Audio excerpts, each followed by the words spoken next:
The poor waitress cries while hugging the widowed millionaire's triplet daughters. The reason will break your heart. The music in the restaurant had died hours ago, but up in the darkened mezzanine, the sound of 3 babies crying cut through the air like shattered glass. Abigail Scott climbed the stairs with a tray balanced on her forearm, her wrinkled uniform clinging to her shoulders, her hands trembling from exhaustion and too much cheap coffee. 25 years old, and she felt 50, another double shift. Another night where her feet screamed and her lower back felt like someone had driven a spike through it. She figured this would be just another long night. When she pushed open the door to the private dining room, she found Zachary Bennett on the verge of a complete breakdown. The millionaire stood there in his expensive suit tie loose, collar unbuttoned, eyes bloodshot, weighing slightly on his feet as he stared down at the triple stroller like it was some kind of puzzle he couldn't solve. 3 tiny bodies writhed inside, red-faced and furious, their cries overlapping into something that sounded less like babies and more like an alarm system that couldn't be shut off. "Sir," Abigail's voice came out softer than she'd intended. "Your order." He didn't even look up, just shook his head, one hand running through his dark hair over and over again like he was trying to claw his way out of his own skull. His voice cracked. "I can't make them stop. I don't know what I'm doing wrong." Abigail set the tray down on the nearest table without thinking. Her body moved on instinct, the kind of instinct you don't learn in training manuals. She'd seen that look before, the hollow eyes, the slumped shoulders, the defeated posture of someone who'd been fighting a losing battle for too long. She knelt beside the stroller. "May I?" He stepped back immediately, almost desperately, like he was handing off a grenade he didn't know how to defuse. Abigail reached in and gathered all 3 babies against her chest in one fluid motion, something no one should be able to do. But somehow, she managed it. Her arms cradled them like they'd been designed specifically for this purpose. She pressed her cheek against their tiny foreheads, feeling the heat radiating from their flushed skin, and began to rock gently. Then she sang. It wasn't a song most people knew, not a nursery rhyme from some children's album or a lullaby you'd find in a book. It was older than that, simpler. Her grandmother had taught it to her in Portuguese when she was small, and she'd never forgotten the melody, even when she'd forgotten so much else. The words came out soft and low, barely more than a whisper against their fuzzy heads. The crying stopped. Not gradually, not the way you'd expect when a baby finally wears itself out. It just stopped, like someone had flipped a switch. All 3 of them went quiet at once, their little chests rising and falling in perfect sync, their tiny fingers uncurling from angry fists. Abigail kept singing, kept rocking, even as tears began to stream down her own face. Not tears of relief, tears of something older. Something that lived in the hollow place in her chest that never quite healed. She'd held babies like this before, in another place, another time. When everything had fallen apart, Zachary stared at her like she'd just performed a miracle. His mouth opened and closed, but no sound came out. He took a step closer, and Abigail could see his hands were shaking worse than hers. "How did you?" He couldn't finish the sentence. "I don't know," she whispered, which was only half a lie. She did know. She'd learned this in a place where babies came too early, where mothers didn't always make it, where volunteers like her spent midnight shifts in dim rooms trying to keep the tiniest lives from slipping away. She'd learned that sometimes warmth mattered more than medicine, that sometimes all you needed was to let them know they weren't alone. The babies breathed against her red apron, completely still now, their little mouths slightly open in that boneless way infants have when they finally surrender to sleep. "What's your name?" Zachary's voice was rough, like he'd been shouting for hours. Abigail Scott. "I'm Zachary Bennett." He rubbed his face with both hands. "These are my daughters, Peyton, Piper, and Paige." There was something broken in the way he said it, like the words hurt coming out. "They're beautiful," Abigail said, and meant it, their mother. He stopped, swallowed hard. She didn't make it. The delivery. There were complications, and his voice cracked again. "I don't know how to do this. Everyone keeps telling me what I'm doing wrong, but no one can get them to stop crying. No one except," he gestured helplessly at her. Abigail felt that familiar tightness in her throat, the one that showed up whenever someone told her a story that echoed her own. Loss had a particular shape. You could recognize it in other people once you'd carried it yourself. "I'm so sorry," she whispered. From the doorway, a woman's voice cut through the moment like a blade. "Well, isn't this touching?" Abigail looked up. A woman stood there, in a charcoal suit that probably cost more than Abigail made in 3 months. Tall, elegant, with dark hair pulled back so tightly it looked painful, Her makeup was flawless. Her posture was perfect and her eyes cold, calculating, were fixed on Abigail like she was evaluating a problem that needed solving. "Diane," Zachary said, and there was something in his tone. Relief, fear, maybe both. "I've been looking everywhere for you." Zachary, the woman Diane's, stepped into the room with the kind of confidence that came from knowing she owned every space she entered. "The guests are asking questions. You can't just disappear with the girls like this. They were crying. I couldn't." "Yes, well." Diane's gaze slid to Abigail, still kneeling on the floor with 3 sleeping babies against her chest. "It seems you've found help." The word help came out wrong. Like it tasted bad in her mouth, Abigail carefully began to transfer the babies back to the stroller, moving slowly so they wouldn't wake. Peyton, or maybe it was Piper, made a small sound of protest, and Abigail instinctively pressed a gentle hand to her back until she settled again. "Thank you," Zachary said quietly. "Really, I don't know what I would have." Yes, very grateful." "I'm sure Diane moved to take control of the stroller, but we should let this young woman get back to work. I'm sure she has other tables to attend to." It wasn't a suggestion. Abigail stood slowly, her knees protesting, and wiped her eyes quickly with the back of her hand. She picked up the tray she'd abandoned. The food was probably cold by now, and headed for the door. She glanced back once. Zachary was staring at the stroller like he was trying to memorize something. Diane stood beside him with one perfectly manicured hand resting on the handle, her expression unreadable in the dim light. And for just a moment, just a flash, Abigail could have sworn she saw something calculating in the other woman's eyes. Something that made the hair on the back of her neck stand up. She shook it off, exhaustion playing tricks. Probably she was seeing things that weren't there. Abigail stepped out into the hallway and pulled the door closed behind her. The mezzanine was quiet again, empty, like the whole thing had been some kind of fever dream. She stood there for a moment, one hand pressed against the doorframe, trying to catch her breath in her apron pocket. She could feel the small matchbox she always carried inside it, a folded piece of paper with words written in her own handwriting from years ago. "When there's no one else, I stay." She'd written that in a hospital, in a neonatal ward, on a night when 3 premature babies had needed someone and everyone else had gone home. Abigail closed her eyes and took a shaky breath. Then she went back downstairs to finish her shift. Abigail didn't sleep that night. She lay in her tiny studio apartment, staring at the water stain on the ceiling that looked like a map of somewhere she'd never been.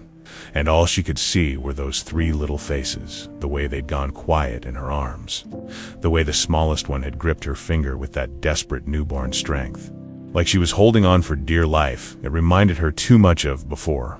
The matchbox sat on her nightstand, right where she always kept it.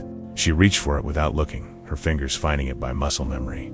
The cardboard was worn soft at the edges from years of being carried in pockets and bags.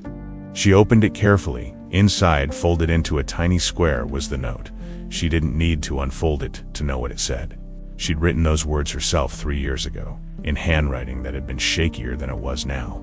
When there's no one else, I stay. She'd made that promise in a hospital, in the neonatal intensive care unit at County General, back when she'd been a different person with a different life. It had started with grief. Abigail had lost someone who'd mattered more than anything in the world, and the loss had carved out a hole in her chest so deep she thought she'd fall into it and never climb back out. For months, she'd walk through her days like a ghost, going through motions that didn't mean anything, existing in a world that had gone gray and flat. A therapist at the free clinic had suggested volunteering. Sometimes, the woman had said gently, helping others can help us find our way back to ourselves. Abigail had signed up at County General without really thinking about it. They'd sent her to the NICU because they always needed people there. The unit was chronically understaffed, and the babies needed more hands than the nurses could provide. She'd been terrified the first night. The NICU was a maze of incubators and monitors, beeping machines and hushed voices. Premature babies, some no bigger than her hand, fought for every breath behind plastic walls. The fluorescent lights hummed overhead, never turning off, and the air smelled like antiseptic and recycled hope. They'd given her the basics: how to wash her hands properly, how to move carefully, how to read the monitors. Then they'd assigned her to the corner where 3 isolates sat in a row, and a nurse with kind eyes had said, "Just talk to them, sing if you want. They need to know someone's here." The 3 babies had been born too early, 28 weeks, triplets. Their mother had hemorrhaged during delivery and didn't survive the night. No father listed on the birth certificates. No family that anyone could find. They were being called Baby A, Baby B, and Baby C, until someone figured out what to do with them. Abigail had stood there, looking at 3 impossibly tiny humans struggling to exist, and something inside her had cracked open. She'd started coming every night. After her shifts at whatever restaurant was currently employing her, she'd take the bus to County General and spend hours in that corner of the NICU, singing softly to 3 babies who had no one else. The song had come from her grandmother, her avó, who'd raised her after her parents died. A Portuguese lullaby about stars and safety and being held. Abigail barely remembered the woman's face anymore, but she remembered that song. The melody was burned into her memory like a scar. She'd learned how to calm premature babies through trial and error, minimal movement. They startled easily. Warmth, her hands pressed gently against their backs. Consistency, the same voice, the same song, the same presence, night after night. And it had worked. Baby A, Baby B, and Baby C had started to stabilize, to gain weight, to breathe easier. Abigail had knitted them a blanket during her break spale yellow with 3 small flowers embroidered on it. Their stems intertwined. She'd tucked it near them, even though hospital policy said they couldn't have loose items in the isolates.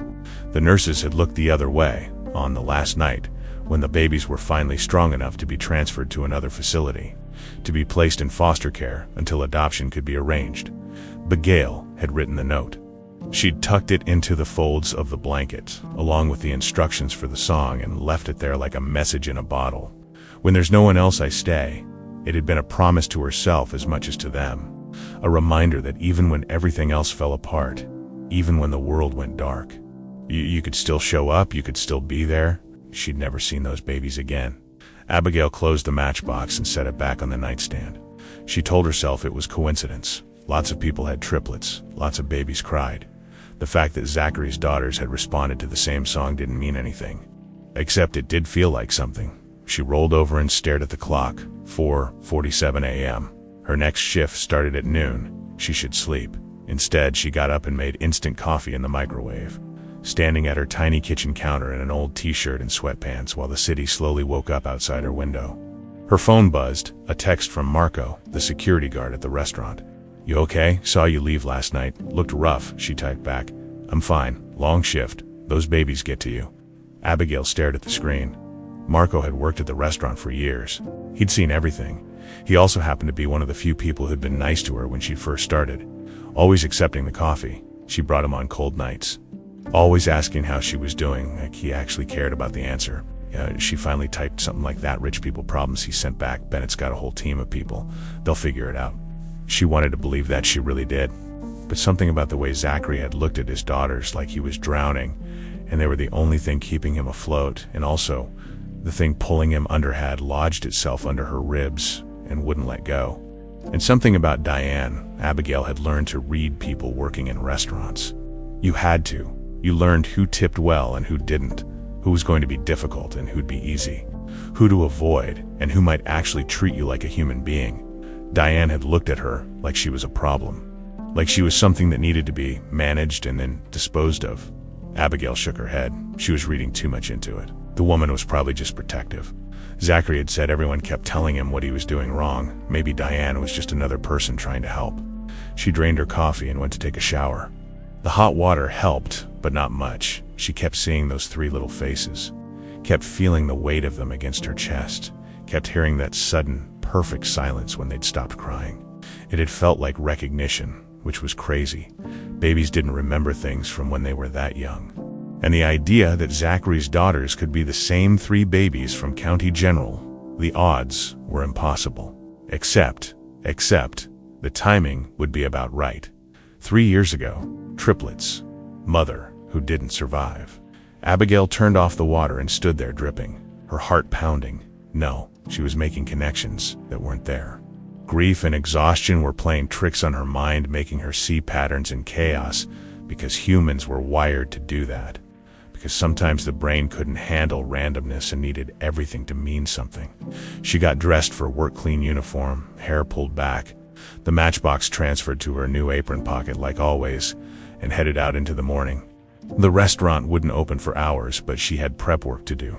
Tables to set, silverware to polish, the endless small tasks that kept a place like that running.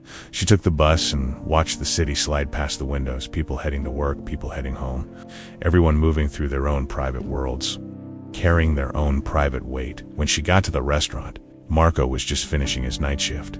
He waved when he saw her coming up the street. "You sure you're good?" he asked, falling into step beside her. "Yeah, just tired. Those Bennett babies really crying that hard." "You have no idea." Marco shook his head. "Rich people, they got everything and they still can't figure out how to be happy." "I don't think it's about being happy," Abigail said quietly. "I think he's just trying to survive." Marco looked at her for a long moment. "You got a soft heart, Abby. That's gonna get you in trouble one of these days." She smiled, but it felt thin, probably.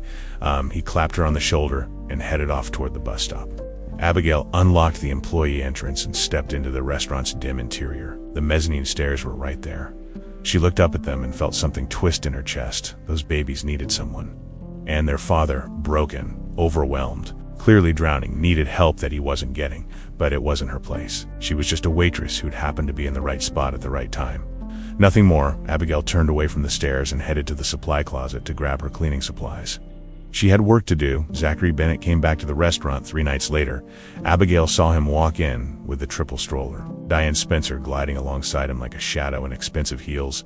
The dining room went quiet, not silent, but muted. People recognized money when they saw it. And these two had the kind that turned heads without trying. Abigail's manager, Gerald, practically materialized beside her. "Table 12 on the mezzanine. They requested you specifically." Her stomach dropped. "Me. Apparently, you made quite an impression." Gerald's tone suggested he wasn't sure if that was a good thing or a bad thing. "Don't screw this up. Bennett's the kind of customer who could make or break this place with one phone call." Abigail climbed the stairs with her notepad, trying to ignore the way her hands wanted to shake. When she reached the private dining room, Zachary was already struggling. The babies were fussing, not the full-blown screaming from before, but that building whimper that said a meltdown was coming. He rocked the stroller back and forth with one hand, while trying to look at the menu with the other, and failing at both. Diane sat across from him, perfectly composed, not a hair out of place. "Good evening," Abigail said, forcing her voice to stay steady and professional. "Can I start you with drinks?" "Water for me," Diane said without looking up from her phone. Still not sparkling, lemon on the side. Zachary glanced up, and something in his face shifted when he recognized her. Relief, maybe, or hope. "Abigail, thank God." "Sir, the girls, they've been like this all day." "Nothing works, nothing except..." He gestured helplessly at her. "Could you?" Just for a minute, Diane's head came up slowly, like a snake that had just noticed movement. "Zachary," she said, and the single word carried a weight. "I'm sure, Miss Scott. I'm sure she has other tables to attend to. It'll just take a second," Zachary said. And there was something desperate in his voice. "Please, Abigail, look between them." The babies were definitely ramping up. Now Peyton's face was going red, and the other two were following her lead like a chorus warming up. "Of course," Abigail said quietly. She set down her notepad and moved to the stroller. The moment she knelt beside them, humming the first notes of that old lullaby, the crying stopped building, started to ease. She didn't even need to pick them up this time. Just being close seemed to help. She pressed her hand gently against the smallest one's back, feeling the tiny heartbeat rapid beneath her palm. "There you go," she whispered. "It's okay. You're okay." The baby's settled, not asleep, but calm, watching her with those wide, unfocused eyes that newborns have. When Abigail looked up, Zachary was staring at her like she'd just performed surgery. "How do you do that?" "I don't know," she said honestly. "Some babies just respond to certain things." "Fascinating," Diane said. And the word was sharp enough to cut. "You must have quite a gift." There was something in her tone that made Abigail's skin prickle. "I should get your drinks," Abigail said, starting to stand. "Actually," Diane said, "before you go, I couldn't help but notice something." She reached into the designer bag beside her chair and pulled out a small cloth, pale yellow, with embroidery on it. Abigail's heart stopped. "This was in the stroller when we left the other night," Diane continued, holding it up to the light. 3 little flowers, very distinctive stitching. "Would you know anything about it?" "The burp cloth. The one Abigail had made years ago for 3 premature babies in a hospital. The one she'd tucked into a blanket as part of a promise." Abigail's mouth went dry. "I don't understand. It's just odd," Diane said, examining the cloth like it was evidence in a trial. "How something like this would appear after you spent time with the girls." And then tonight, I found it again, in the stroller, right after you arrived, Diane, Zachary said. Frowning, what are you implying? I'm not implying anything. I'm simply curious how Miss Scott's personal items keep finding their way into our daughter's belongings. That's not mine, Abigail said, but her voice came out too quiet, too shaky. No. Diane tilted her head. Because it certainly seems to follow you around. Abigail's mind raced. She'd made that cloth years ago. Had left it at the hospital. There was no way it could be here, unless Zachary's daughters really were those babies. But that was impossible, wasn't it? I think there's been a misunderstanding, Abigail managed. Perhaps Diane folded the cloth carefully and tucked it back into her bag. Or perhaps we should all be more careful about what we leave lying around. Thieves always return to the scene of the crime, don't they? The word thieves hung in the air like poison. That's enough, Zachary said. But there was uncertainty in his voice. He looked at Abigail. You didn't take anything, did you know? Of course not. Then where did this come from? Diane asked pleasantly. These things don't just materialize. Abigail felt trapped. She couldn't explain about the hospital without sounding insane.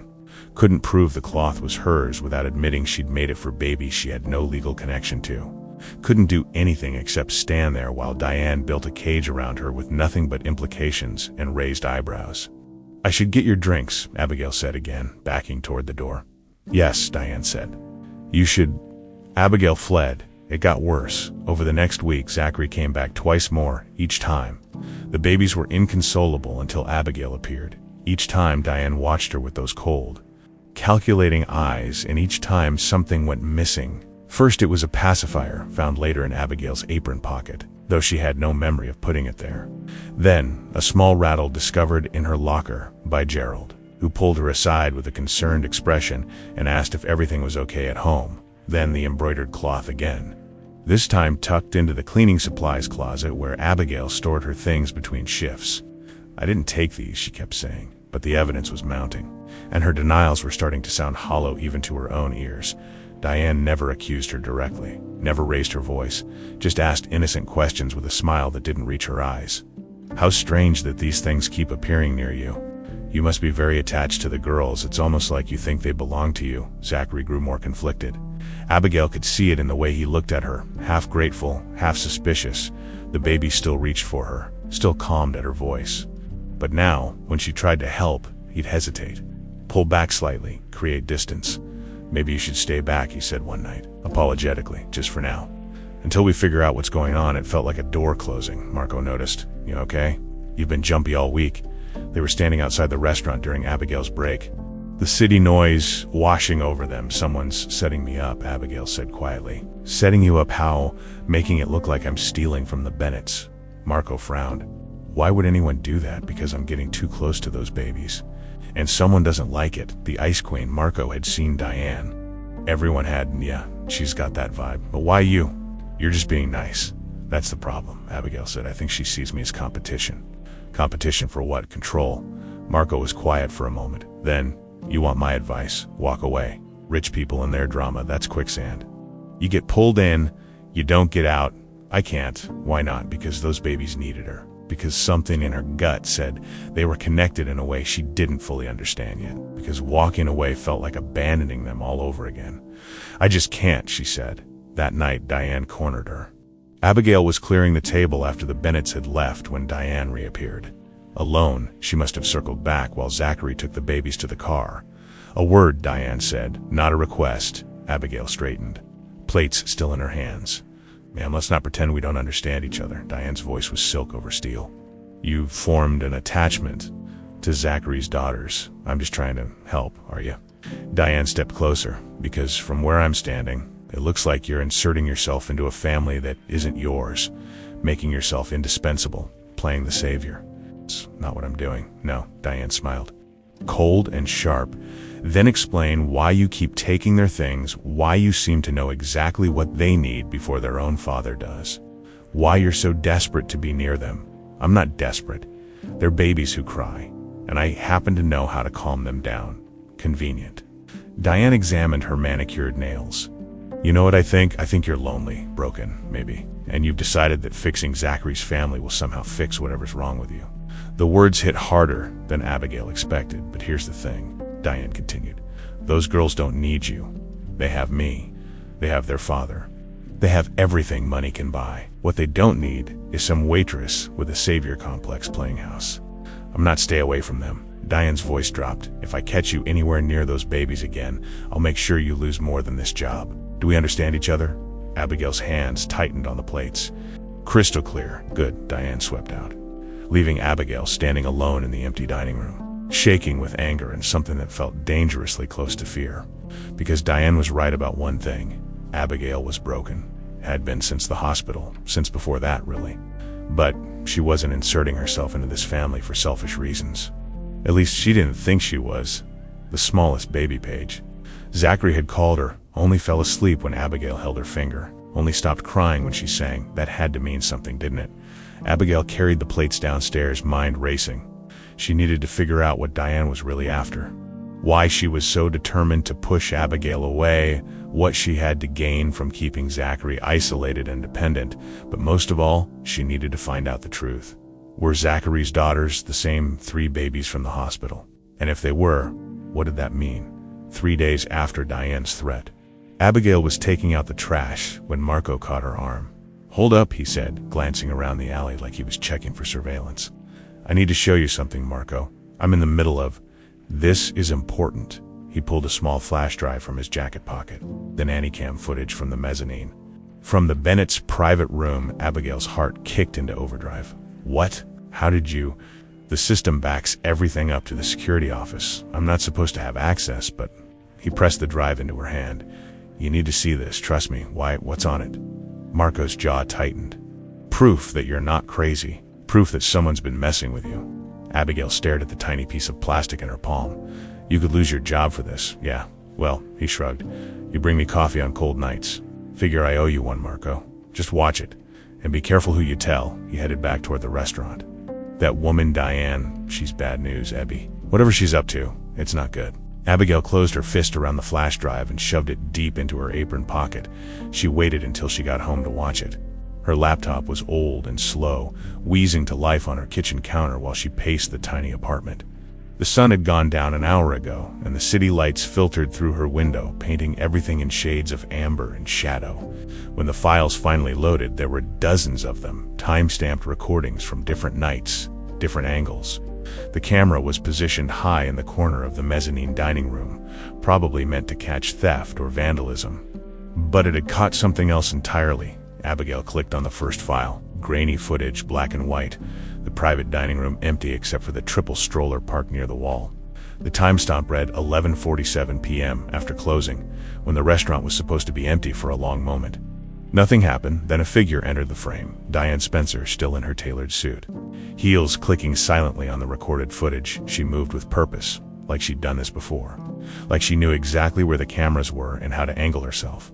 Abigail leaned closer to the screen. Diane approached the stroller and opened the diaper bag hanging from the handle. She pulled out 3 bottles pre-made formula, judging by the size, and set them on the table. Then she reached into her own designer purse and extracted 3 different bottles. Same size, same shape, but the liquid inside looked slightly different. Thicker maybe, or cloudier. She swapped them, one by one, checking each label carefully before placing the new bottles into the diaper bag and packing the originals back into her purse. The whole thing took less than 2 minutes. Abigail's stomach turned. She clicked on the next file, different night. Same routine, Diane entering after hours, swapping bottles, disappearing like a ghost. Another file. This time Diane was doing something else, taking the embroidered cloth from her purse and tucking it carefully into the pocket of a red apron hanging on the back of a chair. Abigail's apron, the one she'd left there during her shift. "Oh my God," Abigail whispered. Another file. Diane placing the pacifier in the cleaning supply closet, precisely where Abigail stored her things. Another. Diane putting the rattle into Abigail's locker. She must have gotten the combination somehow, or bribed someone. Every missing item, every piece of evidence that made Abigail look like a thief. All of it planted, all of it deliberate. Abigail sat back, her hands shaking. This wasn't just about pushing her away. This was sabotage, systematic, calculated, and wasn't protecting Zachary's family. She was controlling it. And anyone who threatened that control had to be eliminated. But why swap the bottles? What was in them? Abigail clicked on another file. This one from 2 nights ago. The angle was different. probably from a hallway camera. It showed Diane in what looked like a supply closet, mixing something into one of the bottles, a white powder from a small pharmacy bag. She shook the bottle until it dissolved, then capped it and tucked it back into her purse. Abigail's blood ran cold. She grabbed her phone and pulled up a search engine, typed supplements that cause infant distress. The results were endless. Herbs, vitamins, things that were marketed as natural sleep aids but could cause gas, cramping, or digestive issues in babies, things that weren't regulated, things that could make healthy babies seem chronically unwell. And if the baby seemed unwell, Zachary would seem incapable, unstable, unfit. And if Zachary was deemed unfit, Abigail's mind raced through the possibilities: custody battles, legal guardianship, control of assets.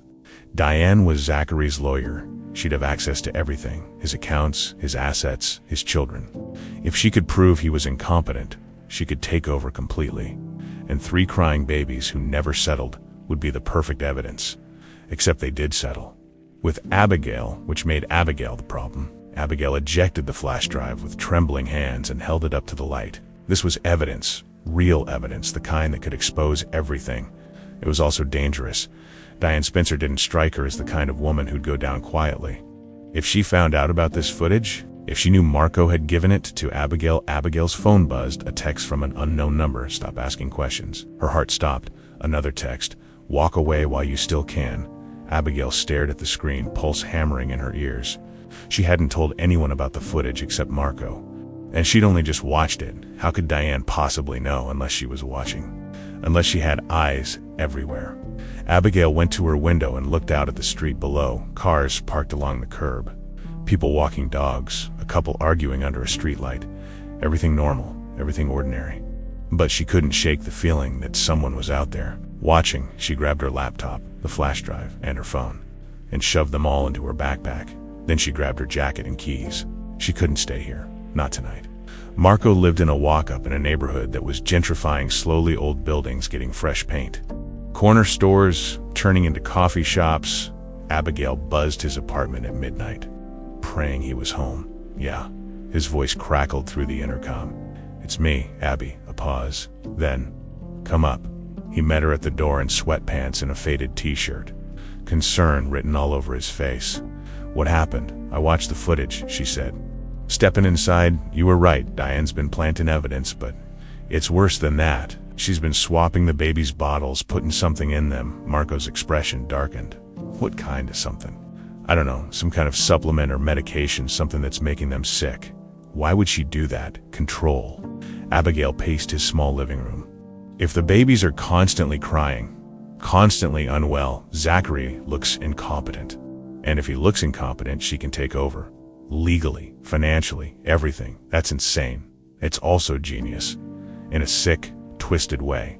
Abigail stopped pacing, "And she knows I have the footage. Someone just sent me threatening texts. Show me." She pulled out her phone. The messages were still there, glowing accusingly on the screen. Marco read them and swore under his breath. "Okay, this is bad. This is really bad, I know. What are you going to do?" "I don't know. If I go to the police with this, what am I going to say? The rich lawyer is poisoning babies. They'll think I'm crazy.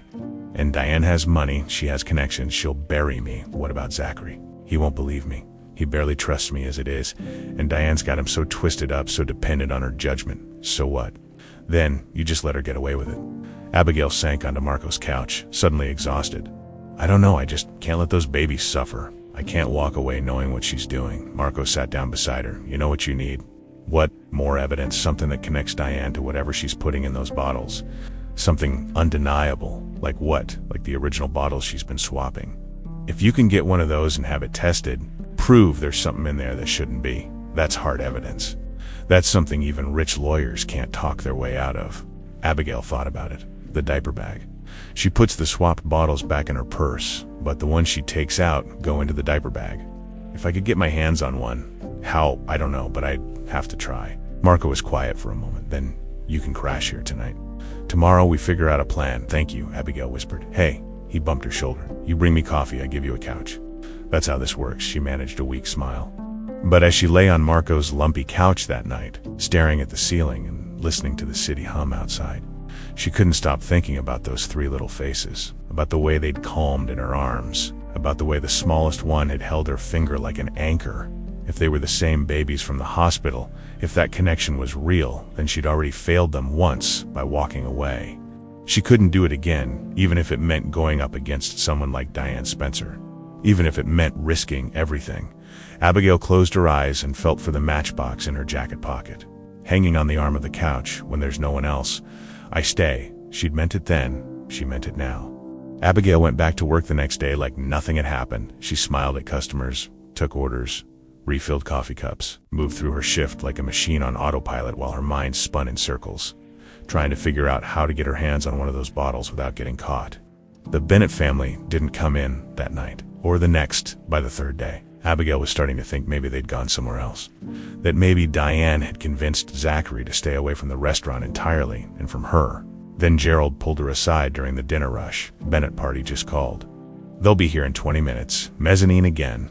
He gave her a look.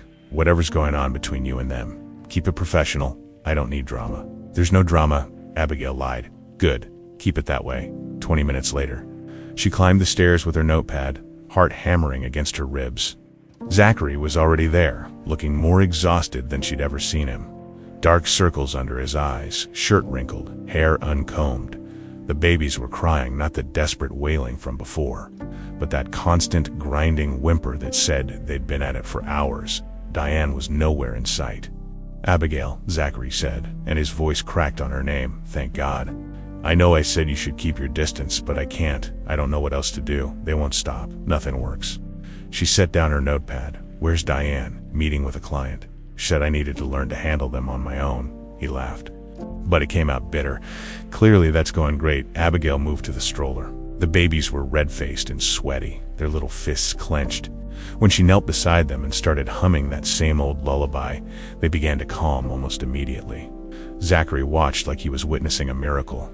I don't understand why does it only work when you're here? Because I was there at the beginning, Abigail thought. Because I held them when they were barely alive. Because somewhere deep in their tiny brains they remember, but she couldn't say that. Not yet, not without proof. Sometimes babies just bond with certain people, she said instead. It doesn't mean anything's wrong with you, doesn't it? He sank into his chair. I can't do this. Everyone keeps telling me I should be able to handle 3 babies. That plenty of single parents do it, but I can't even get them to stop crying for 5 minutes. Diane's right. I'm failing them. You're not failing anyone, Abigail said firmly. You're grieving and overwhelmed, and you're doing the best you can. That's not failure. That's being human. He looked at her, and something in his expression shifted. You sound like you know what you're talking about. I've been around babies before. Sick babies. Babies who needed help. She kept her voice steady. I volunteered at a hospital NICU for a while. That's where I learned this stuff, really. Interest flickered in his tired eyes. When was that? About 3 years ago. The number hung in the air between them. 3 years ago. Right around the time the triplets would have been born, if Zachary made the connection. He didn't show it. Well, he said quietly, thank you for everything. I know Diane thinks. He stopped. I know she's been difficult. She's just protective. She and my wife were best friends. She's trying to help. Abigail wanted to tell him the truth, wanted to show him the flash drive. Explain what Diane was really doing. But one look at his exhausted, broken face told her he wasn't ready. Not yet. She needed more proof. Something he couldn't deny. Can I get you anything? She asked. Food, coffee, just water. I'm not hungry. While Zachary sat with his head in his hands. Abigail glanced at the diaper bag hanging from the stroller. It would be so easy to reach in, to take one of the bottles. But not here. Not with him watching. She brought him water and then excused herself, saying she needed to check on other tables. But instead of going downstairs, she slipped into the supply closet down the hall. The one where the restaurant kept extra linens and cleaning supplies, and where she'd seen Diane disappear more than once. The closet was small and crowded, smelling of bleach and fabric softener. Abigail pulled out her phone and turned on the flashlight, scanning the shelves. At first, she didn't see anything unusual. Just stacks of tablecloths, napkins, bottles of cleaner, but then her light caught something tucked behind a basket of rags in the back corner. A shopping bag, expensive department store logo on the side. Abigail's hands shook as she pulled it out. Inside was a blanket, hand-knitted, pale yellow, with 3 small flowers embroidered on it, their stems intertwined. Abigail's breath caught in her throat. This was the blanket, the one she'd made for those 3 premature babies at County General, the one she'd tucked into their isolettes on her last night there. It was here, which meant her fingers found something else in the bag. Paper. She pulled it out carefully. It was a photograph, or half of one. The edge was torn, ragged, like someone had ripped it down the middle. The half she was holding showed a woman. Dark hair, bright smile, pregnant belly. She was standing in what looked like a hospital room, one hand resting on her stomach. The date was stamped in the corner, 3 years ago. The day the triplets would have been born. Abigail turned the photo over. On the back, written in neat handwriting, was the lullaby, her lullaby, the one her grandmother had taught her. Every word, every line, copied out carefully like instructions. And at the bottom, for my daughters, if I'm not there to sing it myself. Abigail's eyes filled with tears. This woman, Zachary's wife, had known she might not make it, had written down the song as a backup plan, had left instructions for someone to sing to her babies if she couldn't. But how had she known the song? How had she known the exact same lullaby that Abigail had sung to 3 premature babies in the NICU? Unless someone had told her, unless someone had been there, unless the connection Abigail had felt wasn't coincidence at all. She needed to see the other half of this photo, needed to know who else was in it. Footsteps in the hallway. Abigail shoved the photo into her apron pocket and quickly stuffed the blanket back into the shopping bag. She'd just pushed it behind the rags when the closet door opened. Diane stood there, backlit by the hallway lights, her expression unreadable. Looking for something, she asked pleasantly. Abigail's heart slammed against her ribs. Towels. We ran out of the bar, did you? It wasn't a question. Diane stepped into the closet. Closing the door behind her, the space suddenly felt impossibly small. You're a terrible liar, Abigail. Diane's voice was soft, dangerous.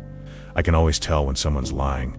It's part of what makes me good at my job. I'm not lying, no. Diane reached past her and pulled out the shopping bag, checked inside. The blanket was still there, but the photo was gone, safe in Abigail's pocket. Diane's eyes narrowed. What did you take? Nothing. I didn't take anything. Then you won't mind if I check your pockets. Abigail's mind raced. If Diane found the photo, she'd know Abigail was onto her. She'd destroy the evidence. Maybe worse. I'm in the middle of a shift, Abigail said, trying to sound calm. I need to get back to work. She moved toward the door, but Diane stepped in front of her. Not until we're done here. Done with what? I warned you. Diane's voice dropped. I told you to stay away, but you just couldn't help yourself. Could you? Had to keep digging, had to keep interfering. I'm trying to help those babies. No, you're trying to play hero, and it's going to cost you. Before Abigail could respond, Diane pulled open the door and called down the hallway. Gerald, I need you up here. Now. Abigail's stomach dropped. Gerald appeared seconds later, looking annoyed. What's the problem? I just caught Miss Scott going through private property, Diane said smoothly. She was in this closet, rifling through a bag that belongs to the Bennett family. That's not true. Check her pockets, Diane said. I'm sure you'll find something interesting. Gerald looked between them, clearly uncomfortable. Abby, I didn't take anything that wasn't already stolen, Abigail said, her voice shaking. That blanket in the bag, it's mine. I made it 3 years ago. Diane's smile was razor sharp. You're claiming you made a blanket that's been in my possession for years. That's quite a story. It's the truth. Prove it. Abigail couldn't. Not without explaining about the hospital. Not without showing the photo. And if she showed the photo, Diane would take it, would destroy it. She was trapped. Gerald, Diane said calmly, I think we need to search her. For everyone's safety, this is ridiculous. Then you won't mind proving it. Abigail's hand went instinctively to her apron pocket. Where the torn photograph was hidden, Diane noticed. Her eyes glittered. What's in your pocket, Abigail? The hallway felt like it was closing in. Gerald was waiting. Diane was watching like a predator that had just cornered its prey. And Abigail was out of options. She could give up the photo and lose her only proof. Or she could refuse and look guilty of something she didn't do. Either way, Diane won. Well, Diane's voice was silk over steel. We're waiting. Abigail's fingers closed around the photograph and made a choice. Empty your pockets, Diane said, voice calm and cold as ice. Now, Abigail's hand tightened around the torn photograph hidden in her apron. Her mind raced through options, each one worse than the last. If she showed it, Diane would take it, destroy it. If she refused, she'd look guilty. Gerald shifted uncomfortably. Look, maybe we should empty your pockets. Diane's tone left no room for argument. Abigail pulled out her hand slowly. The photograph was folded small, pressed between her fingers. She could feel the edges cutting into her palm. "Abby," Gerald said. And there was something pleading in his voice. "Just do what she's asking. Make this easy," but it wouldn't be easy. Not for her. "Not for those babies. I need to get back to my tables," Abigail said, her voice steadier than she felt. "Mr. Bennett is waiting for his water, Mr. Bennett can wait." Diane stepped closer, close enough that Abigail could smell her perfume. Expensive, suffocating. "What are you hiding?" "Nothing." "Then show us." In the distance, down the hall, Abigail could hear the babies starting to cry again. That escalating whimper that said Zachary was losing control, that said they needed her. She made her choice. "Fine," Abigail said. She pulled the photograph from her pocket and held it up. "This. I was hiding this." Diane's expression flickered, just for a second, before smoothing back into that perfect mask. "What is that? Half of a photograph of Zachary's wife. I found it in that bag, hidden with the blanket I made 3 years ago for 3 premature babies in County General's NICU." The words came out in a rush. Babies whose mother didn't survive delivery. Babies who had no one. Babies I sang to every night using a lullaby my grandmother taught me. Gerald was staring at her like she'd lost her mind. Diane's smile was sharp enough to cut. "That's quite a story. That's the truth. And the fact that this photograph is here, with that blanket, with my lullaby written on the back, it means those babies were Zachary's daughters. It means I was there when they were born. It means you're delusional," Diane interrupted smoothly. "Zachary's daughters weren't at County General. They were born at Presbyterian private facility. Very exclusive." Abigail felt the ground shift under her feet. "What?" "You can check the birth certificates yourself. Presbyterian Hospital, not County General." Diane's voice was patient, like she was explaining something simple to a child. "So whatever connection you think you have to those babies, it's in your head. But the blanket could be from anywhere. You said yourself it's yours. Maybe you left it somewhere. Maybe someone found it. Maybe you're so desperate for meaning in your sad little life that you've invented this entire fantasy." The words hit like physical blows. "That's not..." Abigail's voice cracked. "The lullaby is written on this photo. The exact same song I sang. How would she know it unless what? Unless you're psychic." Diane plucked the photograph from Abigail's fingers before she could react. "Or maybe you planted this. Maybe you wrote on this photograph yourself. Maybe all of this, the blanket, the bottles, the crying babies who magically calm down when you're around, maybe it's all part of some elaborate scheme to worm your way into a wealthy family." "That's insane," Abigail breathed. "Is it?" Diane turned to Gerald. "She's been caught stealing multiple times. Items from the babies keep appearing in her possession. She admits to making that blanket. She admits to being obsessed with the babies.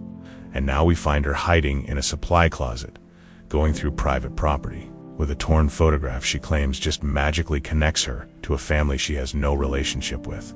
Gerald's expression had shifted from uncomfortable to deeply concerned. "Abby, is this true about the stealing?" "I didn't steal anything. She's been planting more accusations." Diane sighed. "How predictable. Everyone's out to get you, right? Everyone's framing poor, innocent Abigail.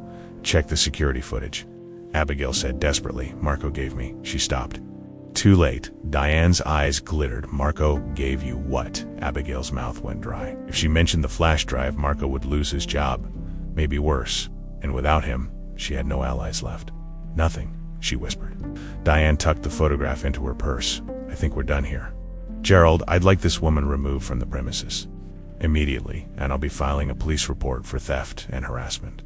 "Wait," Abigail said. "Please, just let me talk to Zachary. Let me explain. Mr. Bennett has made it clear he wants you to stay away from his daughters." Diane's voice was final. "He trusted you, and you violated that trust. You stole from him. You've been stalking his family, and now you're creating elaborate fantasies about being connected to his children. I'm not..." "Security," Diane called down the hallway. 2 men appeared. Not Marco. He must have been off duty. 2 guys Abigail barely knew.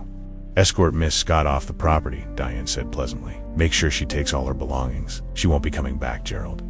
Abigail turned to her manager, pleading. "You know me. You know I wouldn't." But Gerald wouldn't meet her eyes. "I'm sorry, Abby. I have to side with the customer on this. Especially when it's the Bennetts." The security guards took her by the arms. "Not rough, but firm. Final, please," Abigail said. And she hated how small her voice sounded. "Those babies need help. She's poisoning them.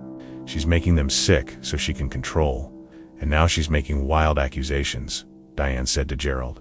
"You see, this is exactly the kind of unstable behavior I was worried about." They pulled Abigail toward the stairs. She struggled, tried to pull free, but their grip tightened. "Let me talk to Zachary," she shouted. "Just let me." They dragged her past the mezzanine dining room through the open door. She could see Zachary standing over the stroller, bouncing it desperately while the baby screamed. He looked up as she was hauled past. Confusion and something else, maybe pity, crossing his face. "Mr. Bennett," Abigail called out. "Please, just listen." But Diane appeared in the doorway, blocking his view. "Don't worry, darling, it's handled. Let's focus on the girls." The door closed. They took Abigail down the stairs, through the dining room where customers stared and whispered, through the kitchen where her coworkers avoided her eyes, to the employee area where they watched while she emptied her locker into a plastic bag with shaking hands. Her uniform, her spare shoes, the matchbox with the note inside, "When there's no one else, I stay." She'd failed that promise again. They walked her out the back entrance, into the alley where the dumpsters stank and the pavement was slick with old grease. The door closed behind her with a metallic clang that sounded like a prison cell locking.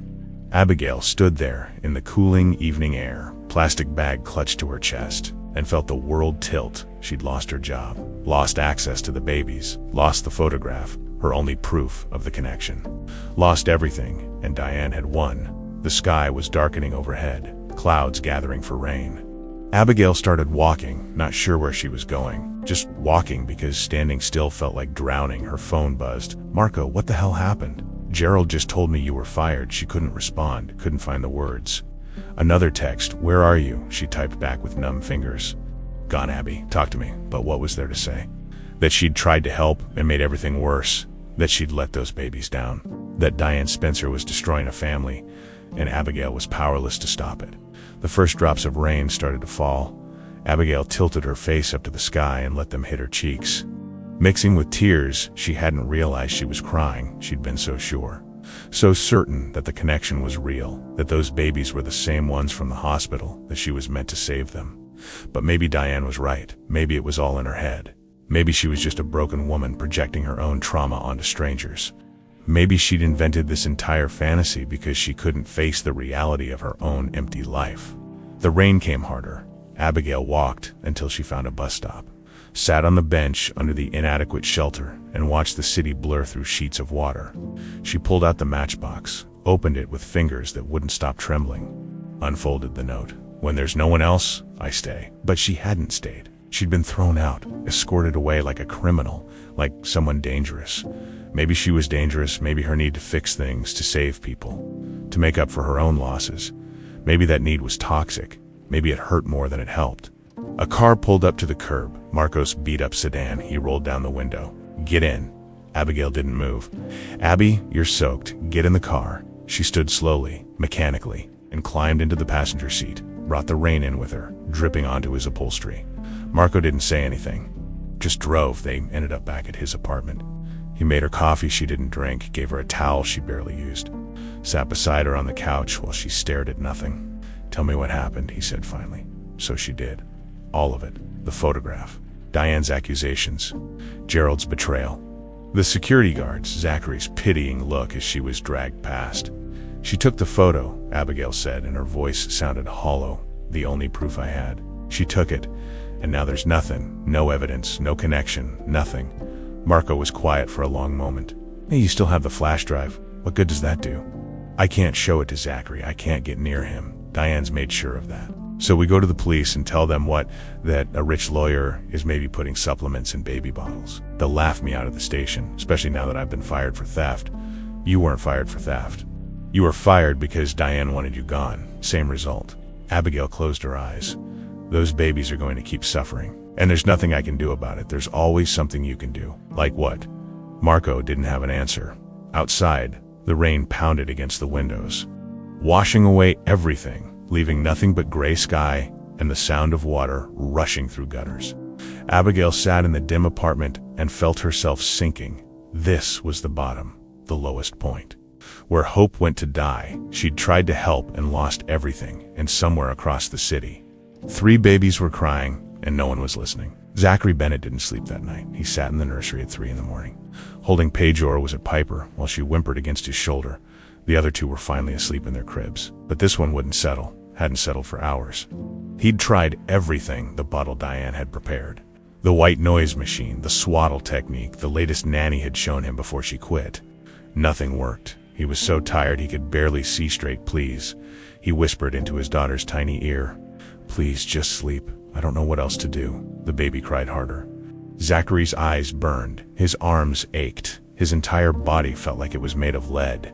He'd been doing this alone for weeks now, and kept hiring nannies who lasted days before giving up, claiming the babies were impossible or colicky beyond help. But they hadn't been impossible with Abigail. The thought came unbidden, and with it a wave of guilt. Abigail, the waitress who'd been fired tonight, who Diane said had been stealing from them, who'd made wild accusations about poisoning and conspiracies, except when Abigail had been around. The girls had calmed every single time. Not just calmed, they'd settled completely, like they'd found something they'd been searching for. And tonight, watching security drag her away while she shouted about the babies needing help, about Diane making them sick, the look in her eyes hadn't been crazy. It had been desperate, terrified, like she actually cared. Zachary shifted the baby to his other shoulder and noticed something on the changing table. Diane's designer purse. Left behind when she'd rushed out earlier to handle some urgent business, she never left her purse. He stared at it for a long moment. The baby's crying had softened to hiccuping sobs. Shouldn't. It was a violation of privacy. Diane was his lawyer, his late wife's best friend, the person who'd been holding him together since everything fell apart. But Abigail's voice kept echoing in his head. "She's poisoning them. She's making them sick." Zachary stood slowly, still holding the baby, and moved to the changing table. His hand hovered over the purse clasp. This was wrong. He was exhausted, paranoid, letting a fired employee's accusations get into his head. He opened the purse. Inside, nestled among the usual items, wallet, phone, keys, was a small pharmacy bag. The kind you got from the drugstore when picking up a prescription. Zachary pulled it out with his free hand. Number prescription label, just 3 small bottles inside, filled with white powder. The label on each bottle said natural sleep support with a list of herbal ingredients he didn't recognize. Why would Diane have these? He set down the bag and dug deeper, found a folder tucked in a side compartment. Legal documents. He shouldn't look, but his hands were already pulling them out. The first page made his blood run cold. Petition for emergency guardianship, his name, his daughter's names. A whole section about his inability to properly care for minor children and evidence of persistent neglect and incompetence, dated for next week. Zachary's hand started shaking so badly he almost dropped the papers. Diane was going to take his daughters, legally. She'd been building a case, documenting every moment he couldn't calm them. Every nanny who quit, every night like this one where he sat alone and desperate and failing. And if the babies were constantly sick, constantly crying, constantly impossible, she's making them sick. The baby in his arms had finally gone quiet, watching him with those wide, unfocused eyes that newborns have. Zachary thought about the bottles, thought about how the girls seemed worse after their feedings, how they'd been relatively fine until Diane had insisted on preparing all their formula herself. To ensure consistency, how they'd only ever truly settled with Abigail, who had nothing to do with their bottles or their routine. His phone was on the dresser. He grabbed it with his free hand, awkward, and pulled up the security system app. The restaurant had cameras. He had access to the feeds. Diane had insisted on it. For safety, he scrolled back through the footage, found the supply closet, found Diane entering it multiple times over the past weeks, found her swapping bottles. The video was grainy, black and white, but clear enough. Diane taking bottles from the diaper bag, replacing them with others from her purse. Checking the labels, moving with the efficiency of someone who'd done this many times before. Zachary felt like he couldn't breathe. He scrolled further back, found footage of Diane planting items, a pacifier, a cloth, a rattle in places where Abigail kept her things, setting her up, framing her. Because Abigail was a threat, because the babies responded to her, because she'd figured something out that Diane couldn't afford to have discovered. The baby started to fuss again. Zachary looked down at his daughter, his beautiful, innocent daughter, and felt rage building in his chest like a fire. Diane had been hurting them, deliberately, to make him look incompetent, to take them away, to control everything. His late wife's best friend, the woman he'd trusted with his life, with his children's lives. She'd been slowly, methodically, destroying them all. Zachary's hands were still shaking as he picked up his phone and called the only person he could think of. The security guard from the restaurant, the one who'd always been kind, who'd looked uncomfortable tonight when Abigail was being dragged away. Marco answered on the third ring, voice rough with sleep. "Hello, this is Zachary Bennett. I need to talk to you about Abigail Scott." A pause. "Mr. Bennett, it's 3 a.m. I know, and I'm sorry." But Zachary's voice cracked. "She was right about everything, and I need to find her." Another pause, longer this time. "Then I'll text you her number." Abigail was still awake when her phone rang. She'd been lying on Marco's couch in the dark, staring at the ceiling, replaying the night over and over, wondering what she could have done differently, wondering if any of it had been real or if Diane was right and she'd imagined the whole connection. The number on the screen was unfamiliar. She almost didn't answer, but something made her pick up. "Hello." Her voice was hoarse from crying. "Abigail, it's Zachary Bennett." She sat up so fast her head spun. "Mr. Bennett, please, just listen." He was talking fast, words tumbling over each other. "I'm sorry, God, I'm so sorry. You were right about Diane. About the bottles, about everything." Abigail's heart was pounding. "What?" "I found supplements in her purse and legal documents. She's trying to take the girls. She's been making them sick on purpose to make me look incompetent. And his voice broke. "I didn't believe you. I threw you out when you were trying to help them." "Mr. Bennett, Zachary, please." He sounded wrecked. "I watched the security footage. I saw her planting things in your locker. I saw her swapping bottles. And I need," he took a shaky breath, "I need your help. The girls won't stop crying. They haven't stopped since you left. And I don't know what to do." Abigail was already standing, already looking for her shoes. "Where are you home, the babies and I?" "Diane's out some meeting that'll keep her busy until morning, but I don't have much time. Send me your address." "Are you sure after what I did? Send me your address." Abigail repeated. "I'm coming." Her phone buzzed with a text message a second later. An address in a neighborhood she'd only ever seen from bus windows. Marco appeared in the doorway of his bedroom, squinting in the darkness. "What's going on?" Zachary Bennett just called. "He knows the truth. The babies need help." Marco was instantly awake. "I'm driving you. You don't have to." "Yes." That woman's dangerous, Abby. You're not going alone." They were in the car 5 minutes later, Marco breaking every speed limit while Abigail sat in the passenger seat. Heart racing, Zachary had believed her, had seen the truth, had called her for help. So the babies needed her. She pressed her hand to her apron pocket, where the matchbox still lived. "When there's no one else, I stay, this time." She wasn't going to fail. Marco pulled up to a massive house, all glass and steel and perfect landscaping, and Abigail was out of the car before he'd fully stopped. She ran to the front door, rang the bell. Zachary opened it immediately, looking worse than she'd ever seen him, hair wild, shirt stained, eyes red and desperate. And behind him, the sound of 3 babies crying in perfect, heartbreaking harmony. "Thank God," he breathed. "Thank God you came. Where are they?" "Upstairs. I'll show you." He led her up a sweeping staircase to a nursery that looked like something out of a magazine. Soft colors, expensive furniture, every baby item anyone could possibly need, and 3 tiny humans in matching cribs, all of them crying like their hearts were breaking. Abigail didn't hesitate. She moved to the first crib and scooped up the baby Peyton. Based on the name, Carden held her close, started humming that old lullaby. The crying softened. She gathered the other 2 somehow, awkwardly, until all 3 were against her chest like they'd been that first night in the restaurant, and she sang the Portuguese words her grandmother had taught her, the melody that had saved 3 premature babies in a hospital years ago. The crying stopped. All 3 babies went quiet, breathing in sync, their tiny fingers curling into her shirt. Zachary stood in the doorway, tears streaming down his face. "How?" he whispered. Abigail looked up at him, these 3 precious lives in her arms, and told him the truth. "Because I was there," she said softly. 3 years ago, in the NICU at County General, I held them when they had no one else. I sang to them. I made them a blanket with 3 flowers on it. And I promised I'd stay." Zachary's eyes widened, but Diane said they were born at Presbyterian. They were transferred there after they stabilized. "But they started at County General." I was there. Understanding dawned across his face. "The blanket, the song on my wife's photograph. She must have been there, must have heard me singing, must have written it down so someone could sing it to them if she didn't make it." Zachary's voice was barely a whisper. They stood there in the quiet nursery, the truth settling between them like snow.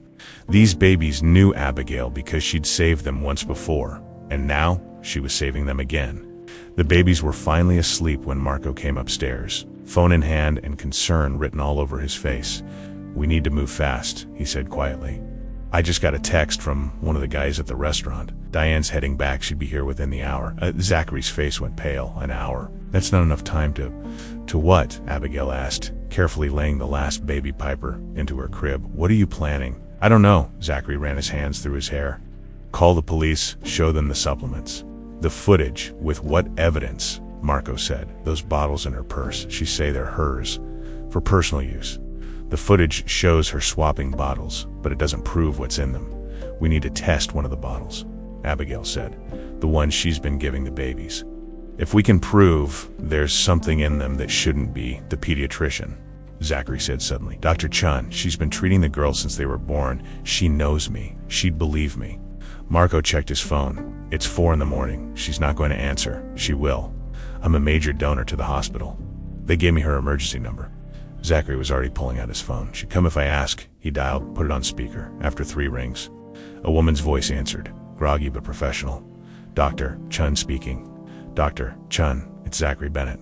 I'm so sorry to wake you, but I have an emergency with the girls. Immediately alert. What's wrong? Do you need me to call an ambulance? No, nothing like that. But I need you to come to my house right now, and I need you to bring testing equipment. A pause.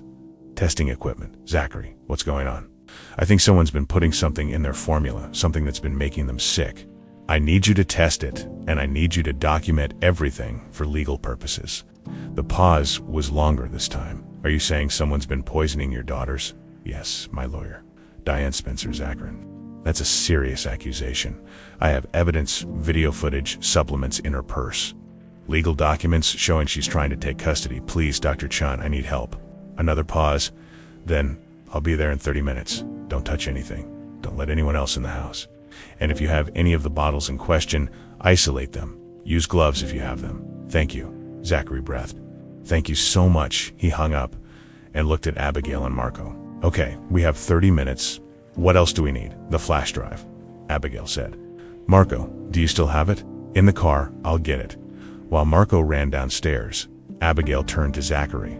You said you found legal documents in Diane's purse. Yes. A petition for emergency guardianship. And there's more contracts with companies I've never heard of, consulting agreements with my signature on them. But I don't remember signing them. She's been forging your signature, I think so. Or getting me to sign things without reading them. I've been so exhausted. So overwhelmed, he stopped. God, she's been planning this for months. Hasn't she? Making me dependent, making me think I was failing. Setting me up. We'll prove it, Abigail said firmly. All of it. Marco came back with the flash drive and his laptop. They set up in the living room a space that looked like it had been professionally decorated but never actually lived in. Show me the footage you found, Abigail said. Zachary pulled it up on his phone, the same grainy black and white images Marco had shown her, but from different angles. Diane swapping bottles, Diane planting evidence, Diane in the supply closet mixing powder into formula. We need to download all of this, Marco said.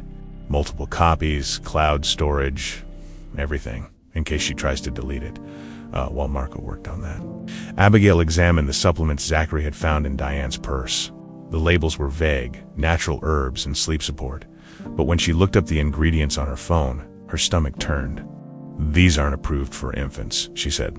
Some of them can cause severe gastrointestinal distress in babies. Cramping, gas, prolonged crying. Symptoms that would make me look incompetent, Zachary said quietly. Symptoms that would justify taking the girls away. The doorbell rang. They all froze. That's too soon for Dr. Chun, Marco said. Zachary moved to the window and looked out. His face went white. It's Diane. I thought she was supposed to be at a meeting until morning, Abigail said. She was, unless Zachary's eyes widened. Unless someone told her I called Dr. Chun. Unless she has access to my phone. Does she? She set up all my devices. She said it was for security, but she's been monitoring you, Marco said, tracking your calls, your messages, everything. The doorbell rang again. More insistent this time. Don't answer it, Abigail said. She has a key, Zachary said. She has keys to everything. Then we call the police. Right now, Zachary was already dialing 911 when they heard the front door open. Diane's voice carried up from the foyer, calm and pleasant. Zachary, I saw the lights on. Is everything all right? Her heels clicked on the marble floor. Coming closer, Zachary spoke into the phone, voice low but urgent. I need police at my address immediately. Someone is in my house without permission. I believe they're a threat to my children. The footsteps stopped, then started again. faster. Diane appeared in the living room doorway, still perfectly put together despite the hour. Her eyes took in the scene. The laptop with the security footage paused on screen. The supplements on the coffee table, Zachary with his phone pressed to his ear. Her expression didn't change, but something flickered behind her eyes. "Well," she said pleasantly. "This is unfortunate. The police are on their way," Zachary said. "You need to leave." "Do I?" Diane stepped into the room. "This is interesting. Very interesting. You've been busy, haven't you? Going through my private belongings, making wild accusations." "They're not wild," Abigail said. "We have proof, video evidence, documentation, lab testing on the way." Diane's gaze slid to her. Cold as ice. "Ah, Miss Scott, of course you're here. I should have known you'd worm your way back in. You just couldn't help yourself. You've been poisoning those babies," Abigail said, "making them sick, so you could take them away from their father. So you could control everything. Poisoning." Diane smiled. "Such a dramatic word. I prefer supplementing their diet. The herbs I've been using are perfectly legal. Natural, available over the counter, but not approved for infants," Marco said. "Not in those doses. Who's going to prove that?" Diane's voice was still pleasant, a security guard with a grudge, a fired waitress with an obsession, a grieving father who's been mentally unstable for months, Doctor. "Chun will prove it," Zachary said. "She's on her way. She'll test the formula, document everything." "Dr. Chun," Diane nodded slowly. "Yes, I suppose that's a problem, but you know what else is a problem? Zachary, those documents you found, the ones with your signature, even if you claim you didn't know what you were signing, they're still legally binding. I'm still your lawyer. I still have power of attorney over your medical decisions, your financial decisions. Not anymore." Zachary's voice was steady now. "I'm revoking it. All of it. As of right now. You can't do that without proper legal process. Watch me." Diane's mask slipped. Just for a second, rage flickered across her face before she smoothed it away. "You're making a mistake," she said. "All of you. You think you've figured something out, but you have no idea what you're dealing with. I've been building this case for months. I have documentation that you're unfit, that those babies are being neglected, that Miss Scott here is an unstable individual with a savior complex who's been stalking your family. We have video of you swapping bottles," Marco said. "Circumstantial. I could say I was checking expiration dates, ensuring freshness. We have the supplements, personal use. For stress, we have the legal documents showing you were trying to take custody, protecting children from an unfit parent. That's my job as family lawyer." She had an answer for everything, every piece of evidence, every accusation. She'd already thought through the counter-argument. "But here's what you don't have," Diane continued. "You don't have proof that I intended harm. You don't have testimony from the babies that they were being hurt. You don't have anything that will hold up in court beyond reasonable doubt. We have the truth," Abigail said. "The truth." Diane laughed. "The truth is whatever I can prove in court, and I'm very, very good at proving things." Sirens in the distance, getting closer. Diane's smile turned sharp. "Ah, the police. How exciting. Shall we see who they believe? The respected lawyer with impeccable credentials? Or the fired waitress, the security guard, and the mentally unstable father?" But Zachary was looking past her. Through the window. "They're not alone," he said. A second car had pulled up behind the police cruiser, Dr. Chun, carrying a medical bag and what looked like testing equipment, and behind her, another car. This one with a hospital logo on the side. "I called the hospital board too," Zachary said quietly. "Before I called you, told them I needed an emergency consultation about potential infant endangerment. Told them to bring a social worker, someone who could document everything officially." Diane's composure cracked. "You did what?" "I protected my daughters. Like I should have done from the beginning." The doorbell rang. Multiple voices in the foyer, official voices. Marco went to let them in. Diane stood in the middle of the living room, surrounded by evidence of her scheme, and for the first time, she looked uncertain. "This isn't over," she said. "Yes," Zachary said. "It is." The living room filled with people fast. Dr. Chun arrived first, medical bag in hand, her expression all business. Behind her came two police officers, a hospital social worker, and someone from the County Child Protective Services. Diane's lawyer face snapped back into place like a mask. "Officers, thank God you're here. I'd like to report a break-in. This woman," she pointed at Abigail, "was fired for theft yesterday and has illegally entered my client's home." "Your client," one of the officers said. "Confused, Mr. Bennett. I'm his legal counsel, Diane Spencer." She extended her hand smoothly. "I've been helping him manage his affairs since his wife passed." Unfortunately, he's been under tremendous stress, and I'm concerned he's not thinking clearly. I'm thinking perfectly clearly, Zachary interrupted. And Miss Spencer is no longer my lawyer. I'm revoking her power of attorney. All of it, Zachary. You're exhausted. You're not in a state to make these kinds of decisions. Show them, Zachary said to Marco. Show them everything. Marco turned the laptop around. The security footage played on loop. Diane entering the supply closet, swapping bottles, planting evidence in Abigail's locker. The timestamps were clear, the actions unmistakable. The officers leaned in, watching closely. Diane's composure flickered. That video is taken out of context. I was simply Dr. Chun, Zachary said, pulling out the supplements from Diane's purse with gloved hands. These are what she's been putting in my daughter's formula. Can you test them, doctor? Chun took the bottles carefully, reading the labels. Her expression darkened. These ingredients, valerian root, chamomile, passion flower, in these concentrations, they're not safe for infants. They can cause severe gastrointestinal distress, disrupted sleep patterns, even neurological issues in developing babies. They're natural supplements, Diane said. Available at any health store for adults, doctor. Chun cut in sharply. Not for 3-month-old babies. Any pediatrician would tell you that. Any responsible adult would know better. I want to test the formula, Zachary said, the bottles she's been giving them. And I want it documented officially. The social worker stepped forward. Mr. Bennett, I'm Sarah Martinez from County Child Services. Can you show me the bottles in question? Zachary led her to the kitchen. The diaper bag sat on the counter, 3 prepared bottles inside. Sarah put on gloves and carefully extracted them. We'll need to take these to the lab, she said. Get a full toxicology workup.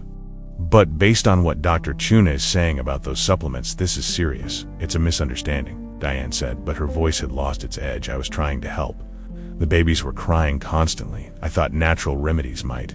You thought wrong, Dr. Chun said coldly. And as a lawyer with access to medical records, you should have known better. You should have consulted me instead.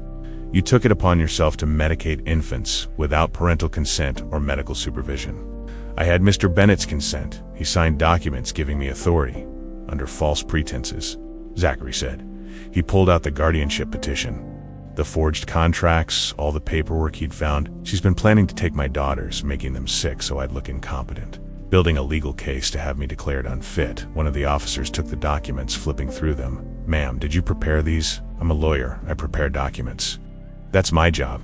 Did Mr. Bennett know what he was signing? Diane's jaw tightened. He signed them voluntarily. While I was grieving and exhausted, and she was the only person I thought I could trust. Zachary said, she isolated me, made me dependent, told me I was failing when really she was sabotaging everything. That's absurd. The video doesn't lie, Marco said. Neither does the timeline. The babies got worse after Ms. Spencer started preparing their bottles, and they only calmed down when Abigail was around because Abigail wasn't using the contaminated formula. Abigail had been standing quietly by the stairs, but now she stepped forward. There's something else. Something that proves the connection. She pulled out her phone and opened her photos 3 years ago. I volunteered at County General's NICU. I cared for 3 premature triplets whose mother died in childbirth.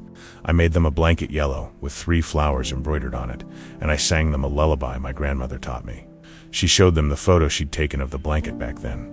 Before she'd left it at the hospital. That blanket's upstairs right now, she continued.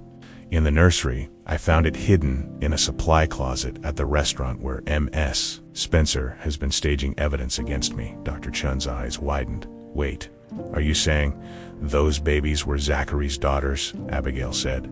They were born at County General, not Presbyterian. They were transferred after they stabilized, but I was there at the beginning. I was there when they had no one else. Zachary was staring at her. The hospital told me they were born at Presbyterian.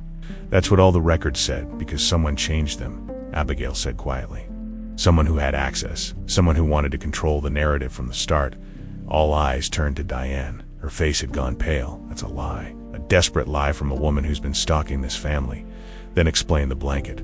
Abigail said, explain how a blanket I made 3 years ago ended up in your possession.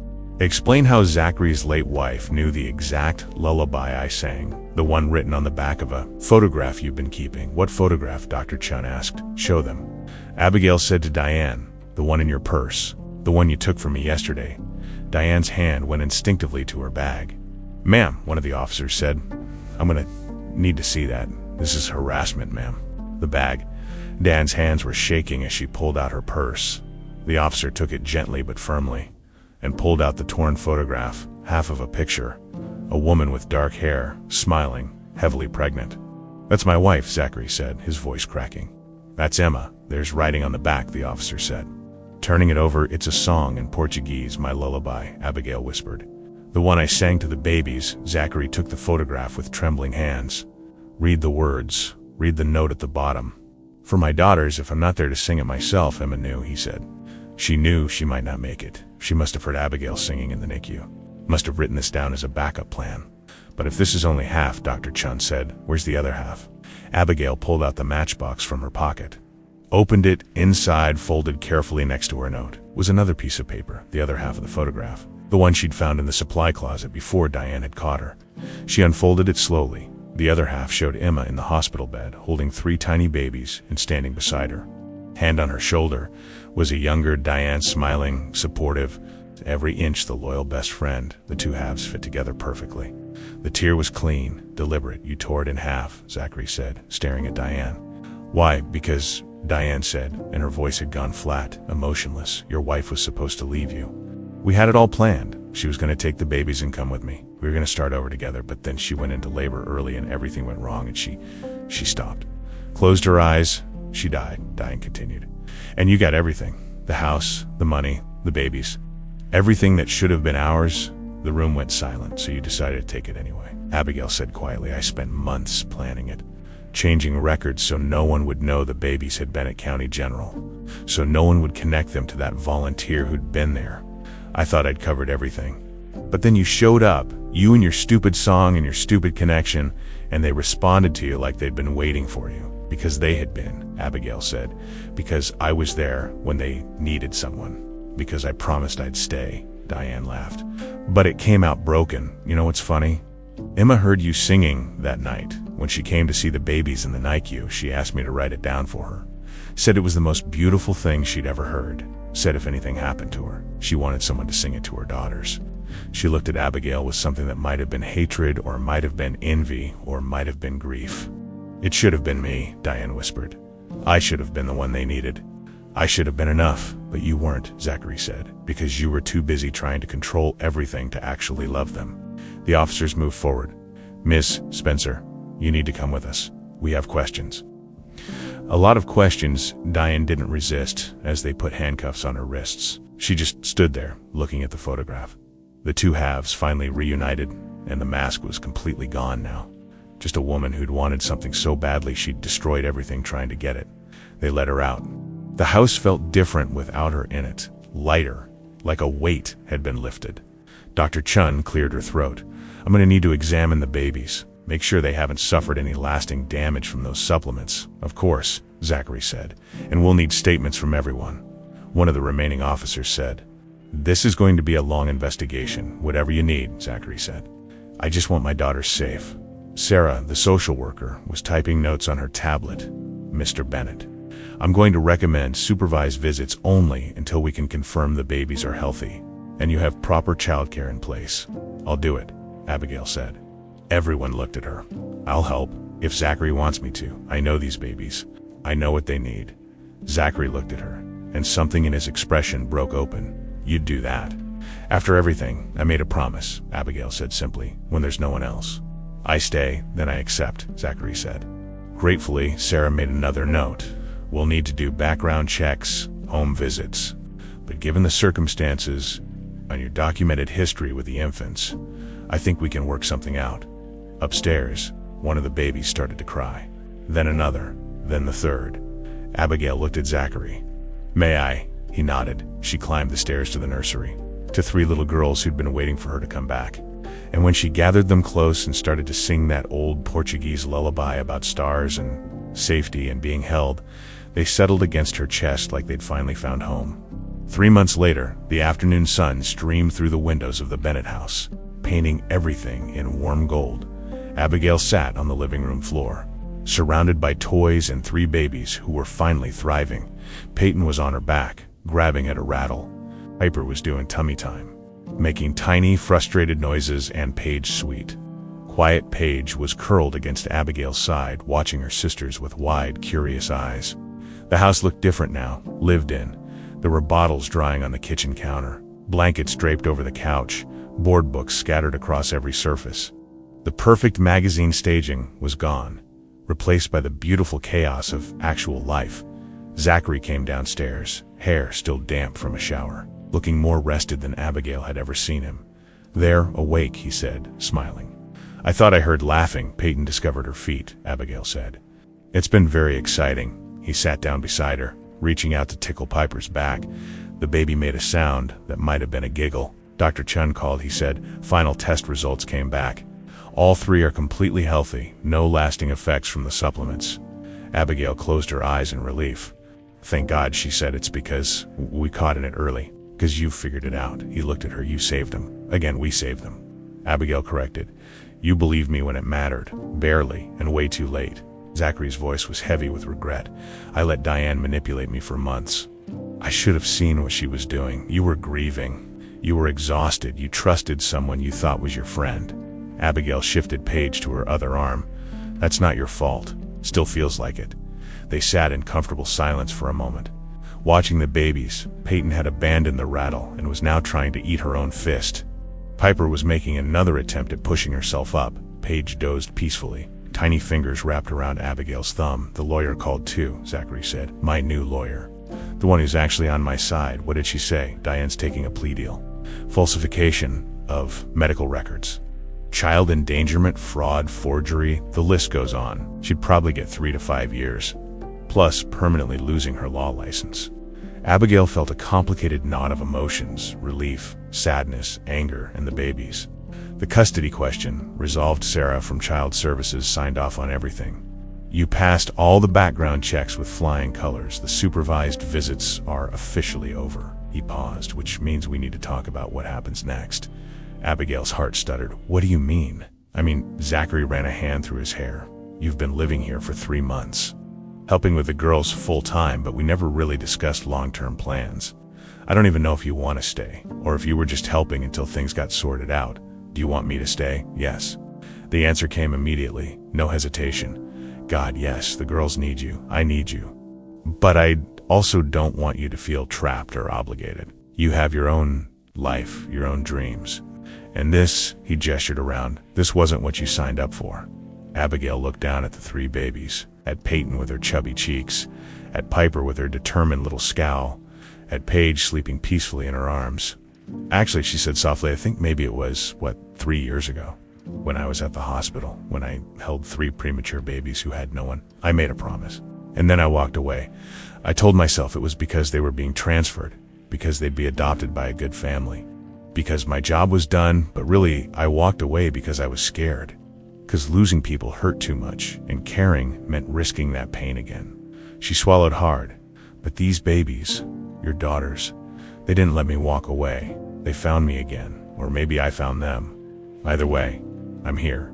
And if you're asking whether I want to stay and help raise 3 girls who already feel like they're part of my heart, the answer is yes." Zachary's eyes were suspiciously bright. "You're sure?" "I'm sure. Even though they're going to be teenagers someday. Even though there will be terrible twos and homework battles and dating drama." Abigail laughed. Even though their father is a mess who still doesn't know what he's doing half the time. Especially because of that." She bumped his shoulder. "Someone needs to keep you from putting diapers on backwards. That was 1 time, 3 times. "Zachary, 3 times, he laughed, and the sound was lighter than anything she'd heard from him before. "Okay, fair. I'm terrible at diapers, but you're getting better." Abigail shifted so she could look at him properly. "You're learning. You're trying. You're showing up every day, even when it's hard. That's what matters. So are you." They looked at each other for a long moment, something unspoken passing between them. Not romance. Not yet. Maybe not ever, but something just as important. Partnership. Trust. The beginning of something that looked like family. Piper chose that moment to succeed at her push-up, getting her chest completely off the ground before immediately face-planting back down. She looked so surprised that both Zachary and Abigail burst out laughing. "Did you see that?" Zachary said, scooping her up. "Did you see our girl? She's going to be crawling before we know it, our girl." The words settled into Abigail's chest like they belonged there. "We should celebrate," she said. "Take them somewhere. Show them the world outside this house, where Abigail thought about it. The restaurant, the one where we first met, Zachary raised an eyebrow. Are you sure, after everything that happened there? That's exactly why, because that place is part of our story, the good and the bad. And I want to go back and make new memories, better ones. Okay, Zachary said, let's do it. The restaurant looked exactly the same. Same tables, same lighting, same smell of expensive food and quiet conversations. But walking through the door with Zachary and the triple stroller felt completely different. Gerald spotted them immediately, his expression cycling through surprise, relief, and something that might have been guilt. Abby, Mr. Bennett, I heard about what happened with Miss Spencer. It's okay. Gerald, Abigail said, and Bennett, you didn't know. I should have listened to you. He looked genuinely upset. I'm sorry for everything. I appreciate that. If you ever want your job back. Abigail shook her head. Smiling, I have a different job now. But thank you. Marco appeared from the kitchen, face splitting into a huge grin when he saw them. There they are. The famous Bennett triplets and their hero. Stop, Abigail said. But she was smiling. Never. Marco knelt beside the stroller, making faces at the babies. Look at you three, all healthy and happy and not crying your heads off. That's because someone's not poisoning their formula, Zachary said dryly. True. Marco stood up. Hey, management wanted me to tell you, if you're ever looking for a security consultant. I got promoted. Turns out, being the guy who helped take down a criminal lawyer looks good on a resume. Congratulations, Abigail said warmly. Couldn't have done it without you. Well, technically I did it because of you, but you know what I mean. They were shown to a table, not the mezzanine, thank God, but a quiet corner with good light and enough space for the stroller. The babies were calm, looking around with interest at the new environment. Zachary ordered for both of them, and when the food came, they ate slowly, talking about everything and nothing, about the baby's sleep schedules, about the new pediatrician they'd found, about the parent-baby music class Abigail wanted to try, normal things, family things. At one point, Peyton started to fuss. Abigail automatically reached for her, but Zachary got there first. Let me try, he said. I've been practicing. He picked her up, awkward but determined, and started humming. Not Abigail's Portuguese lullaby. He'd never quite mastered that one, but something else. Something that sounded like it might have been a pop song. Slowed down and gentler, Peyton stopped fussing, looked up at her father with those wide baby eyes, and grabbed his nose. Zachary laughed. And Abigail felt something warm bloom in her chest. This was what healing looked like before they left. Abigail excused herself to use the restroom on her way back. She took a detour up the stairs to the mezzanine. The dining room where everything had started was empty. She stood in the doorway, remembering that first night, the crying babies, the desperate father, the moment when she'd knelt down and everything had changed. She pulled out the matchbox from her pocket. She still carried it everywhere. A habit she couldn't break, opened it, and looked at the note inside. When there's no one else, I stay. She'd written that as a promise to babies who needed someone. But maybe it had also been a promise to herself, a reminder that even when everything fell apart, even when loss tried to hollow you out completely, you could still choose to show up, to care, to stay. She'd kept that promise. Through everything, through suspicion and sabotage and humiliation and fear, she'd stayed. And now she had a family who needed her, who wanted her, who'd found her again against all odds. You coming? Zachary's voice from the stairs. Yeah, Abigail said, closing the matchbox and slipping it back into her pocket. I'm coming. She took one last look at the empty dining room, then turned and walked away, downstairs. The babies were getting restless. Time to go home. Time to start the evening routine, baths and bottles and bedtime stories, and the inevitable middle-of-the-night wake-ups. It wasn't glamorous, it wasn't easy, but it was real. It was hers. They loaded the babies into Zachary's car, a sensible SUV he'd bought specifically for the car seats, as they drove through the city toward home. Abigail looked out the window at the lights and the people and the endless forward motion of life. There would be hard days ahead, challenges she couldn't predict, pain that would come from caring so deeply about people she could lose. But there would also be first words and first steps and first days of school. There would be scraped knees to bandage and bad dreams to chase away and homework to help with. There would be birthday parties and holidays and ordinary Tuesday nights that felt like magic. There would be family. At a red light, Zachary reached over and squeezed her hand. Thank you, he said quietly. For staying, Abigail squeezed back. "Thank you for letting me." In the back seat, one of the babies made a happy sound. Then another joined in, then the third, not crying, laughing. Abigail smiled and realized something she'd been too scared to admit before. She was home.